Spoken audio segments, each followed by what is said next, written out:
In mid-June 2026, Prime Minister Modi once again stepped onto French soil, unleashing full strategic momentum on the speech stages of Paris and Nice to proclaim the technological ambitions of Bharat to Europe and the world.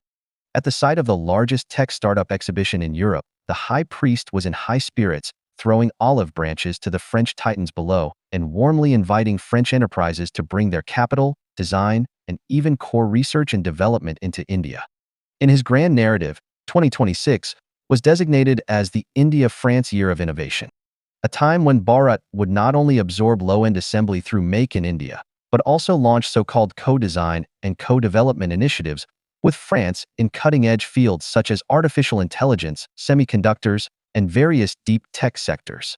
This highly religious and nationalistic tech blueprint, paired with his unique personal style of traditional attire, shone exceptionally bright under the Western spotlights. However, the actual response from the French businesses below could only be described as lukewarm or even polite, going through the motions.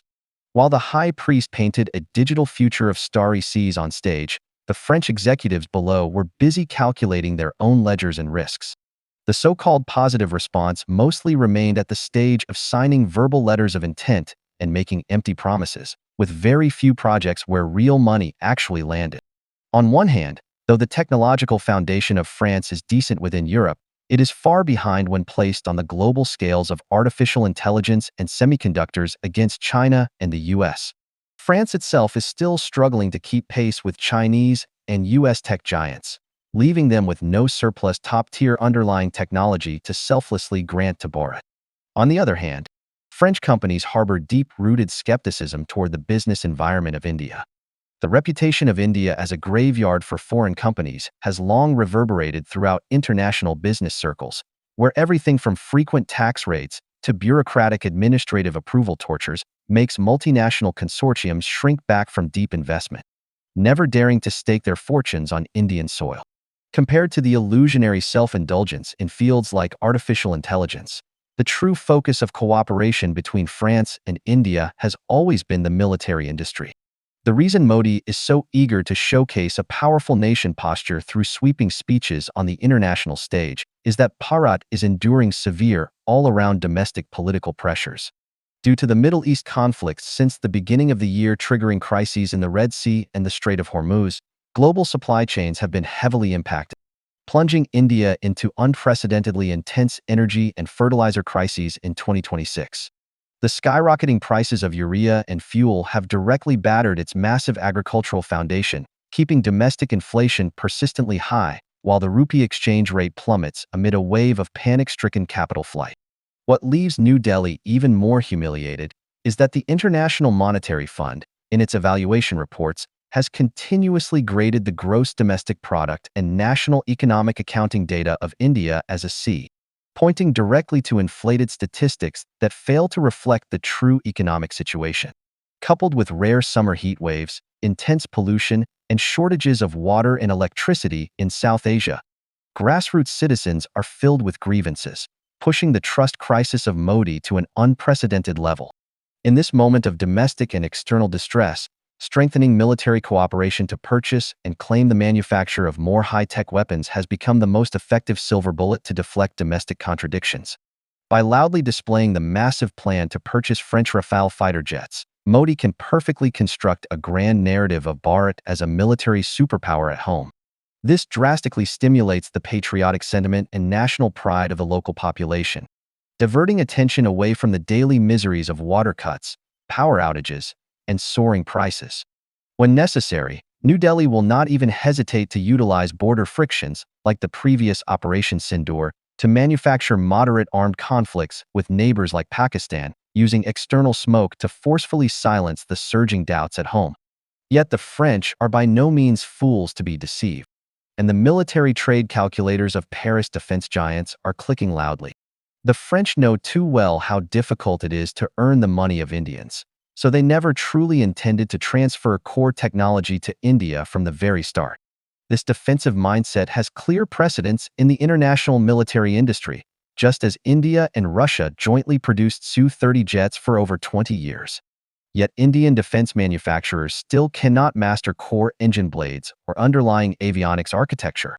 remaining reliant on imports from the big financial backers of Modi at critical moments.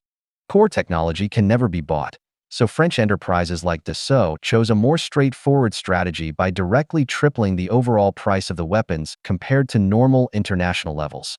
Under such staggering premiums, the French only need to successfully recover one-third of the contract funds to hit the profit targets of their domestic factories, while the remaining two-thirds of the premium naturally evolves into a distribution game centered around industrial offsets and local joint ventures.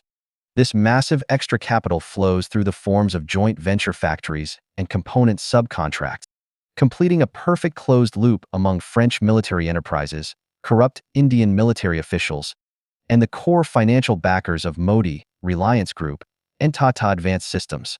The French secure profits to sustain their domestic production lines. Local private financial oligarchs lay back to receive asset shares in joint ventures, and military leadership and political bureaucrats each get what they want. Whether Bharat truly wins during the decade-long assembly cycle does not matter, because whether India wins or whether the weapons are strong is announced to the public by Modi on television. The important thing is that the big financial backers behind Modi, such as Tata and Reliance, must slice enough cake from these mega orders. Otherwise, the high priest will lose his most critical political donations and financial support in the next imperial election. In this feast of division, the only victim is the former homegrown pride, Hindustan Aeronautics Limited. Due to low efficiency and rampant corruption, this old state-owned enterprise has been marginalized in this mega contract for local Rafale production, with most of the lucrative manufacturing sectors handed over to private syndicates. Even so, the future maintenance and daily servicing of these fighters still cannot escape the hands of Hindustan Aeronautics Limited. This means that this batch of expensive Rafale fighters can hardly escape the fate of high crash rates as flying coffins. Once the Rafale begins so-called large-scale manufacturing and component replacement inside India, the decline of its overall craftsmanship and quality control is inevitable, and the probability of future plane crashes will bound to rise sharply. In fact, the wild hype of Indian mainstream media surrounding Rafale fighters appears entirely meaningless in the face of true military technology. In past air combat encounters, the French-made Rafale did not gain any substantial advantage against the air defense system of Pakistan. Facing systematic electronic warfare, it even produced laughable results against models like the JF-17 or J-10, where the Rafales was overwhelmed by J-10 and PL-15 missiles during Operation Sindoor.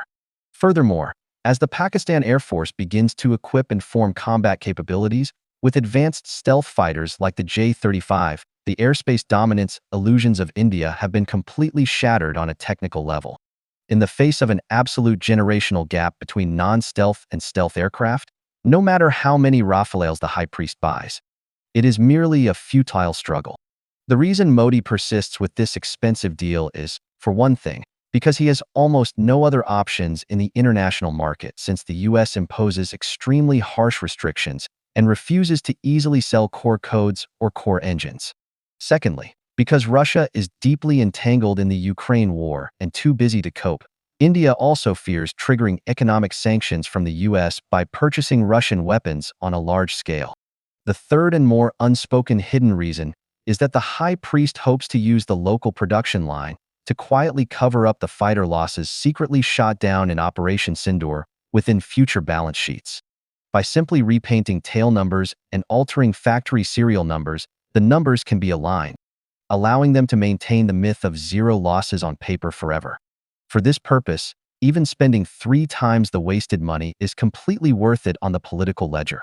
However, the era of Modi wearing traditional attire to deliver impassioned speeches around the world, relying on building castles in the air to deceive multinational capital into deep investments, has finally passed.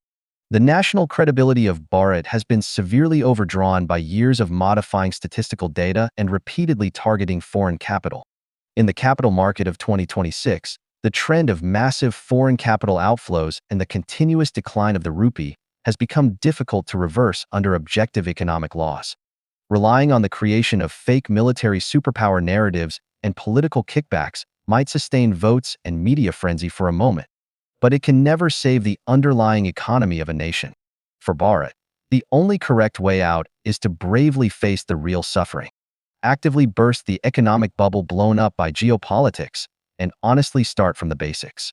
What New Delhi needs to do is truly improve poor infrastructure, completely clean up a business environment that changes overnight, and seriously govern the severe pollution that leaves multinational employees unable to breathe. They must make the entire country cleaner, more transparent, and bound by the rule of law, because only then can foreign funds and talents truly stay. If India always hopes to take shortcuts by purchasing massive amounts of arms, playing with statistical numbers, and engaging in political division, this illusory imperial narrative will ultimately smash its head against cruel reality, leading Bharat into a deeper abyss and making it completely a laughingstock of the global industrial world and history.